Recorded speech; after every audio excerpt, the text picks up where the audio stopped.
Na série especial de reportagens sobre o câncer que o Jornal Nacional está exibindo nessa semana, os repórteres José Roberto Burnier e Ronaldo de Souza mostram hoje como é o acesso ao tratamento na rede pública de saúde.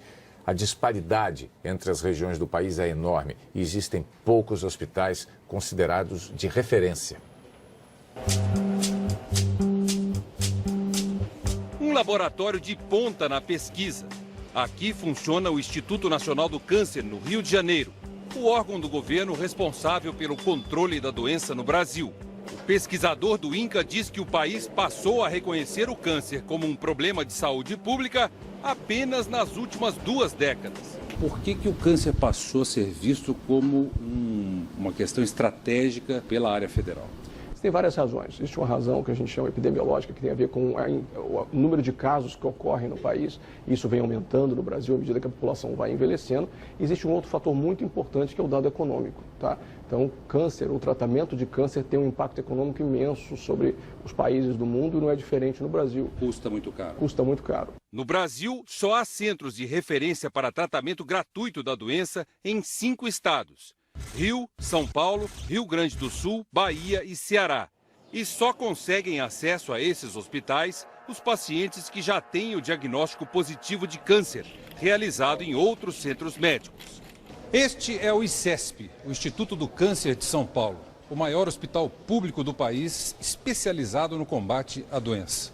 Não cobra nada de ninguém, mas só atende pacientes com diagnóstico positivo de tumor maligno. E olha só quanta gente. São 6.000 pessoas atendidas todo mês, em 28 andares, leitos modernos, equipamentos novos e gente com treinamento específico para lidar com pacientes com câncer. Para quem tem uma doença tão grave, estar num hospital especializado faz uma enorme diferença. É aqui que a gente é tratado como rei ou rainha. Isso aí ajuda a gente a recuperar mais rápido. Mesmo com a ajuda do governo do estado e do Ministério da Saúde, o hospital ainda não está operando com 100% de sua capacidade. Dos quase 500 leitos, 94 ainda não podem ser usados por falta de dinheiro. Doações poderiam ajudar. Já existem experiências importantes no Brasil, como por exemplo o Hospital de Barretos, que tem parte do seu custeio advindo de doações. São 7 horas da manhã. Todo dia, a partir desse horário, começam a chegar ônibus, vans, vindos de vários municípios, de vários estados, trazendo pacientes com câncer aqui para o Hospital de Barretos. Em geral, esse pessoal vem de regiões onde não há centros de referência no tratamento da doença. Dona Neuza viajou 2.600 quilômetros de Porto Velho, em Rondônia, até aqui. É difícil largar tudo, família? É difícil, as coisas ficam tudo largado para lá, né? Tem que vir, porque não tem outro jeito. O que começou como um pequeno hospital 45 anos atrás, hoje é um complexo de 120 mil metros quadrados, com 3.100 funcionários, 250 médicos em dedicação integral, que atendem 120 mil pessoas por ano. Os pacientes passam por diagnósticos e cirurgias em aparelhos de ponta.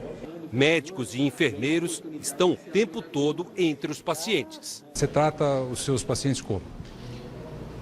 Como se fosse um avô, um pai, uma mãe. Como a maioria vem de fora, às vezes de muito longe, e o tratamento do câncer é demorado, essas pessoas são acomodadas em abrigos como este, que são mantidos pelo próprio hospital. Este é o abrigo de adultos do Hospital do Câncer de Barretos.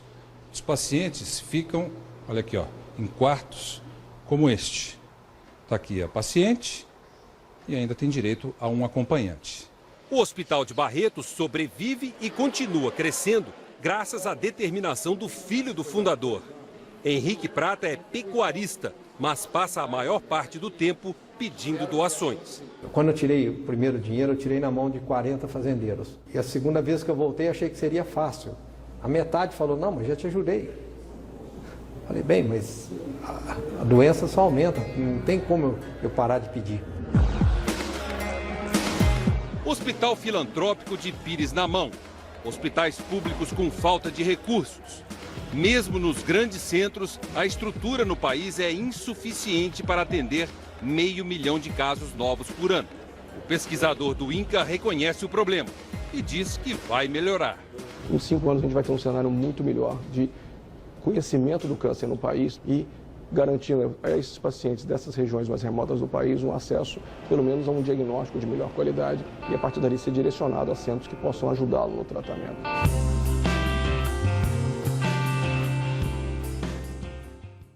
Na reportagem de amanhã, você vai ver o aumento do número de casos de câncer entre jovens e crianças e famílias que superaram a doença.